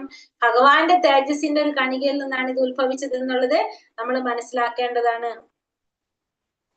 അഥവാ ബഹുനൈതേന കിം ജ്ഞാതേന തവാർജുന വിഷ്ടഭ്യാഹമിദം കൃഷ്ണം ഏകാംശേന സ്ഥിതോ ജഗത്. അല്ലെങ്കിൽ അർജുന, ഇനിയും വിശദമായി ഇതെല്ലാം അറിഞ്ഞിട്ട് എന്ത് വേണം? എന്റെ ഒരു ചെറിയ അംശം മാത്രമാണ് ഈ മഹാപ്രപഞ്ചത്തിൽ വ്യാപിച്ച് അതിനെ നിലനിർത്തുന്നത്. അപ്പൊ അർജുനോട് ചോദിക്കാണ്, ഇനിയും വിശദമായി അറിഞ്ഞിട്ട് എന്താണ് വേണ്ടത്? എന്റെ ഒരു ചെറിയ അംശം മാത്രമാണ് എന്ത് ചെയ്യുന്നത്? ഈ മഹാപ്രപഞ്ചത്തിൽ വ്യാപിച്ച് അതിനെ നിലനിർത്തി കൊണ്ടുപോകുന്നത് ഭഗവാന്റെ ഒരു ചെറിയ അംശം മാത്രമാണ് എന്ന് ഭഗവാൻ ഇവിടെ അർജുനനോട് പറയണേ. ഏകാംശേന, അതായത് ഭഗവാന്റെ ഒരു ചെറിയ അംശം കൊണ്ടാണ് ഈ ഭൗതിക പ്രപഞ്ചം എന്ത് ചെയ്യുന്നത്? നിലനിൽക്കുന്നത് എന്ന് ഭഗവാൻ പറയുന്നൂടെ. കൃഷ്ണൻ അസമോർത്ഥനാണ്. ഭഗവാനേക്കാൾ ശ്രേഷ്ഠനായോ ഭഗവാന് തുല്യനായോ ആരുമില്ല. അപ്പൊ ഭഗവാനെ ദേവന്മാരോട്, ശിവനോടോ ബ്രഹ്മാവിനോടോ ആരുമായിട്ട് തുല്യനായിട്ട് കരുതാനായിട്ട് കരുതില്ല. അവൻ ഉടൻ തന്നെ അവിശ്വാസിയായി ഭവിക്കുമെന്നാണ് പത്മപുരാണം പറഞ്ഞപ്പോ ഭഗവാൻ കൃഷ്ണനെ ദേവന്മാരോട് തുല്യനായിട്ട് കരുതുന്നവർ അവർ ആരായിട്ട് മാറുന്നു? അവിശ്വാസിയായിട്ട് ഭവിക്കുമെന്നാണ് പത്മപുരാണത്തിൽ പറയുന്നത്. ഭഗവാൻ അസമർത്ഥൻ എന്നാ പറയുന്നത്. ഭാഗവതത്തിൽ പറയുന്നുണ്ട്, അവിടത്തേക്കാൾ ഭഗവാനേക്കാൾ ശ്രേഷ്ഠനായിട്ടോ ഭഗവാന് തുല്യനായിട്ടോ ആരും തന്നെ ഇല്ല എന്നാണ് പറയുന്നത്. ദേവന്മാർക്ക് തുല്യനായിട്ട് ഒരിക്കലും ഭഗവാനെ കരുതാൻ പാടില്ല. അങ്ങനെയുള്ളവരെ അവിശ്വാസിയായിട്ട് ഭവിക്കുമെന്ന് പത്മപുരാണത്തിൽ പറയുന്നു. ഹരേ കൃഷ്ണ കൃഷ്ണ കൃഷ്ണ ഹരേ ഹരേ, ഹരേ രാമ രാമ